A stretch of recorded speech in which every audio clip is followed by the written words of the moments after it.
প্রিয় তনিমা, কেমন আছিস? আশা করছি ভালো আছিস।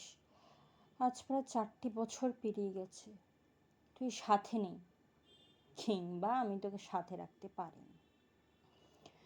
তোর আর আমার বিয়েটা যে কোনোদিন বাস্তবায়িত হবে ভাবিনি। তোর সঙ্গে ব্রেকআপের পর প্রায় 1.5 বছর কোনো যোগাযোগ ছিল না। সত্যি বলতে আমি তখন অন্য একটি সম্পর্কে জড়িয়ে পড়েছিলাম। তোকে তাই জন্য অবহেলা করতাম, যাতে তুই নিজে থেকে আমাকে ছেড়ে চলে যাস। প্রবল অবহেলা এবং আক্ষেপ নিয়ে তুই চলে গেছিলি। আমি মনে মনে এটাই চেয়েছিলাম যদিও, কিন্তু কর্মফল বলে একটি জিনিস হয়, সেটা হয়তো আমি ভুলে গেছিলাম। মেয়েটিও আমার 7 মাসের মাথায় ছেড়ে চলে যায়। প্রীতি যখন আমাকে ছেড়ে চলে যায়, আমি তখন বুঝতে পারি ছেড়ে চলে যাওয়ার যন্ত্রণা, কষ্ট কতটা। আমি তোকে কতটা কষ্ট দিয়েছি, কতটা মানসিক কষ্ট দিনের পর দিন তোকে দিয়ে গেছি। কষ্টগুলোকে আমি বুঝতে থাকি। তার ঠিক 1 বছর পর আমি তোর কাছে বেহায়ার মতো ফিরে আসি। তুই বিয়ের কথা বললি, আমাদের বিয়েও হয়, কিন্তু আমি যে দোষে সেদিন অ্যারেস্ট হই, সেদিন তুই 3 মাসের অন্তঃসত্ত্বা। পুলিশ এসে আমাকে অ্যারেস্ট করে।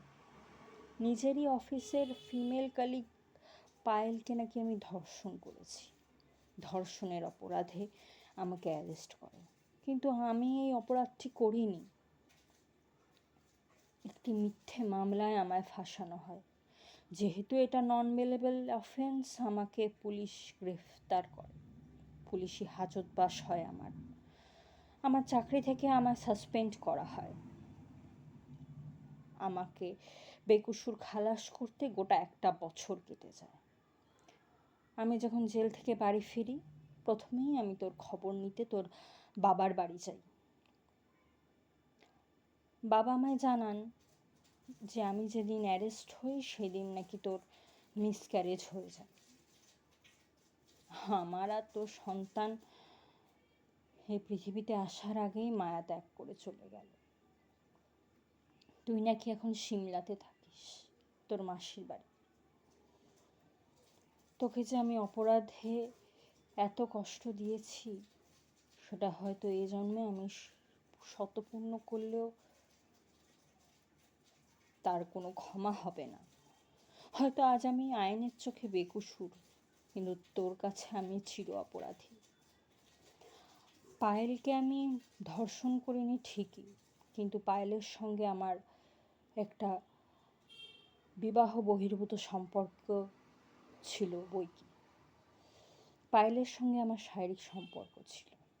পায়েলের জন্য আমায় বিয়ে করার জন্য প্রবলভাবে চাপ দিতে থাকে। আমি না করাতে পায়েল আমার ওপর এরকম ফলস রেপ কেস করানো হয়। পারলে আমাকে ক্ষমা করিস। তোর সামনে যাওয়ার ক্ষমতা আমার নেই। এই জন্মে হয়তো তুই আমায় কোনোদিনও ক্ষমা করতে পারবি না। ইতি, তোর অধম স্বামী সৌরিশ।